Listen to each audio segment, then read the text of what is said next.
Hello, my friends and music lovers. My name is Sascha Selke, and today I will explore together with you how Bach, as he was supposed to be able to do, could spell his own name in music. Well, let's get into it. So, Johann Sebastian Bach was arguably one of the greatest composers of all time, and one of his most ambitious works, you could say, among his late works, actually his biggest late work was the Art of Fugue.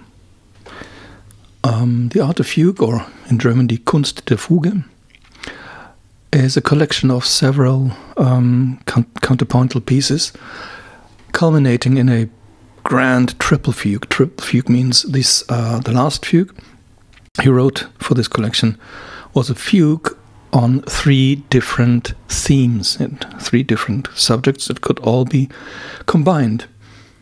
And unfortunately he died almost literally over writing this last fugue. And you can see this is the last page of the manuscript for the last fugue of the Art of Fugue. And as you can see, there is a commentary. It's not in Bach's handwriting, the notes are in Bach's handwriting, but this commentary is in the handwriting of Carl Philipp Emanuel Bach, who was the second oldest surviving son of Johann Sebastian Bach. Now let's look at this note. What does it say? I'll first read it in German, because even today's German speakers will not easily be able to read this handwriting. And then I'll translate it into English. So it says, Nota bene, über dieser Fuga, wo der Name Bach im Kontrasubjekt angebracht worden, ist der Verfasser gestorben. So this says, take note, over this fugue where the name Bach has been placed in the countersubject, the author has passed away. So how could he write his name into a countersubject or a subject or a theme anyway? How could he do that? Let's look at it. Let's look at the exact place where this is supposed to happen. This here is this is actually the first print edition of the Art of Fugue from 1751, and this is the place where this Bach theme, where he wrote his name into a countersubject, first appears. Now this is in a C clef, so to make it a little bit easier, I fetched my piano reduction, which is in modern notation, and we're concerning ourselves with this little piece here. Those four notes that are supposed to spell out Bach. And as you can see, we are in the key of D minor, although at this moment we've just modulated into G minor, but we are in a key that has a B flat at any rate. So if we take those notes out and write them down separately, we have B flat, A, C, and B natural. Now that's supposed to spell Bach, B flat, A, C, and B natural. So if you read this out, you get B flat, tac, B natural. Well, maybe you have to shorten it, abbreviate it a little bit. So that's B flat, B nat. Johann Sebastian B flat, B nat? I do not think so. Why? Why is this wrong, or what is the right way to read these notes so they spell Bach? To understand this, we have to get a little bit back in history, to be more exact, about 1,000 years from our times, or around 700 years from Bach's time, to the solution for our little riddle. We get back to Guido di Arezzo. He was a music theorist in the 11th century, and he invented and popularized a new system of notating music so that you could actually write down the exact pitch of a note, which was not possible before. And what he used was a system of 4 lines, as you can see here, plus a clef that indicates where the C is, the middle C, And then you could write notes, as you can see, on a line or between the lines. And it's no coincidence that I chose this version here, because this example shows a very popular hymn at the time, Utque and Laxis. And as you can see, at the beginning of each line, there is a syllable, and that made it very easy to remember the pitch of the note. And this actually finally evolved into what we call psalmization today. So in those countries that use psalmization, you will have heard the note names to be Do, Re, Mi, Fa, Sol, La, Si, Do.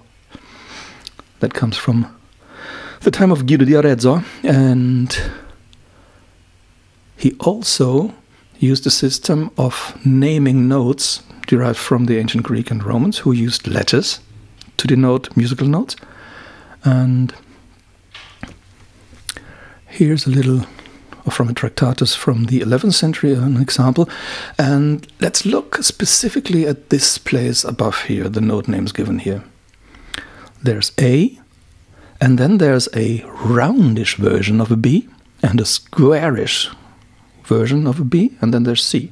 So there are two versions of the B, a roundish one and a squarish one. Interesting. So if we write this down, we have a B and another B, which looks more like a square. So these two notes were called the bemolle, with the roundish B. It's low, and it's actually what you would call in English today a B flat.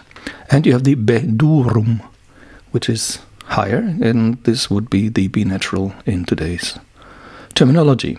So two different Bs, and so these are the names of the notes, bemolle and B durum, but the names of the symbols were B rotundum, the roundish, round B, and B quadratum, which means the squarish B. So the roundish B, or B rotundum, became to be in modern notation, of course, the flat sign. The squarish B, the B quadratum, became either the natural sign or the sharp sign, depending on the context. So what does that have to do with German names for notes? Well, maybe you already have a little hunch, but let's see. Now imagine you are a printer in the 15th century and you want to print music. And being a printer and a businessman, you do not want to spend more money than necessary, so you try to use all the letters that you already have and don't want to buy new ones. And maybe the new ones that you would need aren't even available. So what do? Now the easy thing is, if you want to have a B quadratum, you just choose a letter from the alphabet that looks like the B quadratum. Now unfortunately there is no letter in the German alphabet or the Latin alphabet in its typographical form used in Germany at the time. Or is there? Now look at that. The lowercase letter h for the printer's eye of the time was close enough to the B quadratum to use it instead of this squarish B. So while this would have been what you wanted to print, but you didn't have the B quadratum, so you used the letter H instead.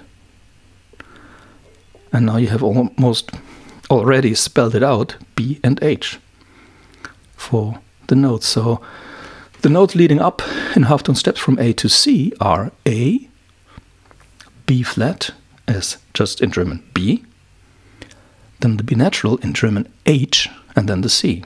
There you have it. It's literally spelled out before your eyes. Those notes are B and H, or in English B flat and B natural. And this is how it looks in modern notation, obviously. So now if we change the order of those notes, we get this here, B flat A C B natural, but it's not bevlagbenat or bevlagbnatural. In German reading, it becomes very obviously just B A C H, Bach. Okay, so there you have it. Now you know how the German note names came to evolve. And you may say, well, okay, this is a folly. This is, you know, those crazy Germans with their freaky ideas of note names. That's not anything that has to do anything with anything, because everybody else uses the correct system, the English system, where it's B flat and B natural. Yeah, right. So because this system, the English system, is the only one and it's the right one. Or is it? That's the question.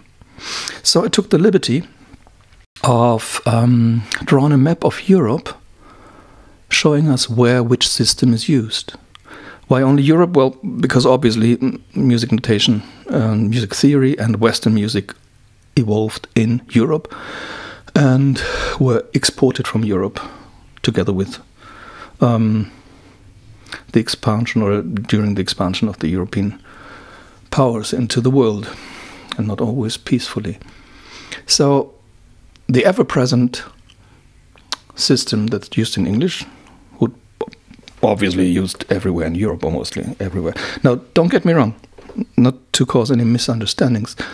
Every European who does not have English as their native language knows at least some English, and most Europeans have English as their first, second language. And as they understand English and speak English, they also, usually when they deal with music, understand the English system of naming notes. So that's a second language. But every European country and every culture in Europe has their own native terminology to name notes. Native in the sense that it is taught in schools, in universities, and it's used by composers and music theorists and practical musicians to describe what they're doing, except they are in a context where they speak English, then they use the English system. But, you know, there are native systems. Now let's look at the ever-present system of A, B, C, the English system, where these notes are A, B, C. Who uses this in Europe? Everybody except most of them. Yeah, that's it. It's actually only the United Kingdom and the Republic of Ireland, plus the Netherlands, and of course the Flemish-speaking parts of Belgium. Nobody else in Europe uses the English system, the ABC system. Nobody else. Okay, and who uses the freakish German system? Well, the Germans, obviously, probably Austrians and Swiss people, and nobody else uses the AHC system, except many others. As you can see, all of Scandinavia, Iceland, Poland, and many southeastern European countries. Why would they use the German system? Well, think back to the times before 1918, where the Austro-Hungarian monarchy, or the Habsburg monarchy,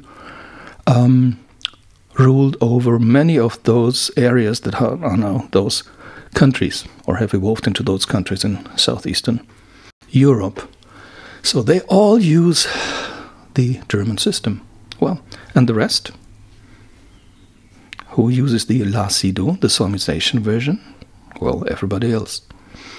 And that's not hard to understand, because the solmization version comes from Latin, which was used in the Roman, not only in the Roman Empire, but also later in the Western Roman Empire, after the Roman Empire broke up. And so it's used in all the countries that have a Romance language, like France, Spain, and Portugal, but also in the countries that evolved out of the Eastern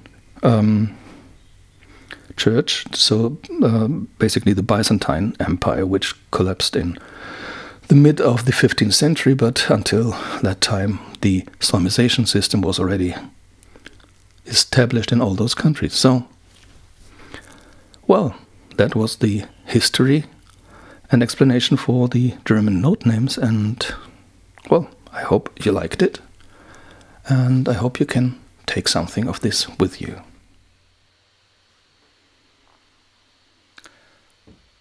And this is how Bach could spell his name in music. So if you didn't know, now you know.